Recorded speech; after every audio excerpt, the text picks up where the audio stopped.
দেখো, আমি এই নিয়ে একদিন ভিডিও দিয়েছিলাম তোমাদের কাছে, যে সেটা ছিলাম আমি পার্ক, আর এইটা আমি হসপিটালের বাইরে। এই যে যেটা সব জায়গায় দেখো পাতাগুলো রঙই চেঞ্জ করে দিয়েছে।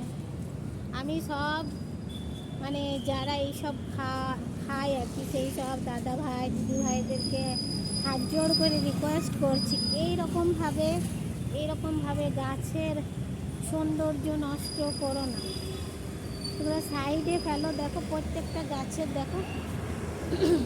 আর এটা হসপিটালের সামনে, অন্য জায়গায় চলো পার্কে হয়েছিল দেখো,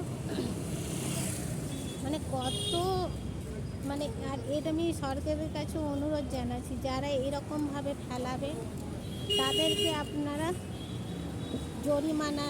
জরিমানার ব্যবস্থা করুন। দেখুন, এই হচ্ছে আমাদের, এটা দেখো হসপিটালের জায়গা, আর সেই জায়গায় যদি এরকম করে সবাই,